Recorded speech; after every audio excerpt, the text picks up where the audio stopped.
Ngayon guys, magkakabit naman tayo ng battery sa Toyota Wigo. Ang ikakabit nating battery itong Amaron. Ang size nito NS40 Amaron Flow. So meron siyang 21 months warranty. Kung bago ka pa lang dito sa aking YouTube channel, ako po ay merong sariling battery shop. Tapos gumagawa ako ng mga video content tungkol sa battery ng mga sasakyan. So mag-subscribe ka na para updated ka kapag nag-upload ako ng bagong video. So eto na guys, nakarating na ako sa customer ko. Medyo malapit lang naman dito yan sa bayan ng Cabiao. So eto guys, meron nga palang pinakita sa akin si sir. Meron kasi siya ditong tester na kapag ka daw tinester niya, good battery pa naman daw yung lumalabas. So ayan, pinakita sa akin ni sir. Sabi ko meron ako ditong tester, check ako natin kung good battery pa ba. So ayan guys, pinakita ko kay sir yung tester na battery analyzer. Dito kasi makikita natin kung good battery pa ba. So ayan, set lang natin sa 35 Ah. Medyo mahina lang kasi yung ampere netong battery kasi maliit lang siya. So ayan guys, suggest replace na ang nakalagay. Tapos makikita nyo dyan yung health ng battery, 5% na lang. Sa mga kapwa ko may battery shop dyan, recommended tong battery tester na ginagamit ko. Battery analyzer siya guys.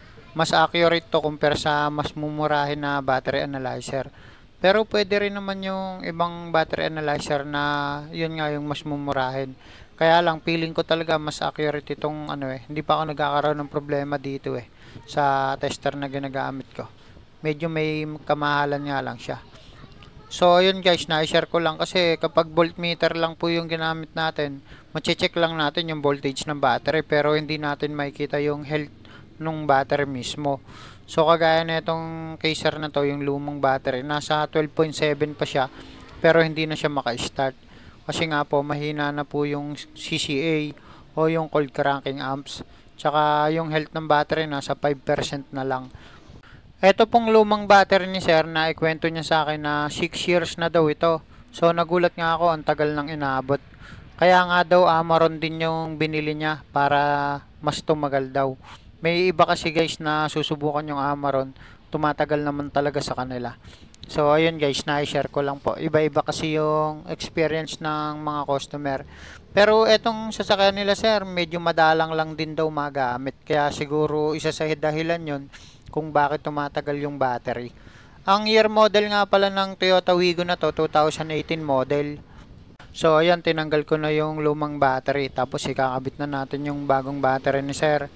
Pangalawang beses pa lang magpapalit ng battery dito sa Toyota Wigo mga guys. Ayan kinabit ko na yung battery. Sa pagkakabit ng battery guys, okay lang naman dito sa Toyota Wigo na hindi na magba-backup power. Kadalasan naman hindi naman nagre-reset yan. Pero mas mainam na kapag umaandar na po yung sasakyan, hayaan nyo munang naka-andar kahit mga 5 minutes. Para nang sa ganun, magre-relearn kasi yan yung mga oras niya, ganun, para hindi nyo na isa-set. So babalik naman yan sa dati. Mas mainam nga po kung gagamitin nyo yung sasakyan kahit na mga 20 km ganun. Gumala kayo ganun guys. Siya nga pala guys, yung presyohan na itong Amaron Flow na NS40, ang benta ko nito 5.3.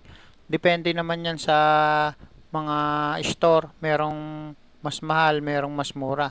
Depende kasi guys sa location Pero eto po, na binigay ko na lang kay sir ng 5,000. Tapos pwede nyong i-trade in yung lumang battery. Ang value na nasa 200 to 300. Pero si sir hindi na muna tin-trade in kasi guys, ginagamit din niya yung battery pang ilaw po ba kapag ka brown out. So pwede naman yun guys, bibili lang kayo ng 12 volts na ilaw, tatap nyo lang sa positive and negative terminal ng battery, iilaw na yon. Kaya lang kapag sira na rin kasi talaga yung battery, hindi na na-maintain nun yung charge ng battery. Kung halimbawa nag-brown out tapos lobat na rin pala yung battery, so useless lang din, hindi na rin pala natin magagamit.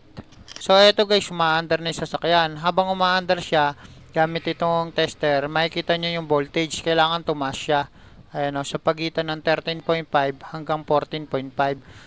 Kapag ka po nagpalit kayo ng bagong battery, mainam din po talaga na i-check nyo na rin yung alternator para maiwasan natin yung pagkasira ng battery. So ayun lang guys, maraming salamat po sa pag-subscribe sa aking YouTube channel. Salamat po sa mga tumapos ng video. Ingat po kayo. Maraming salamat.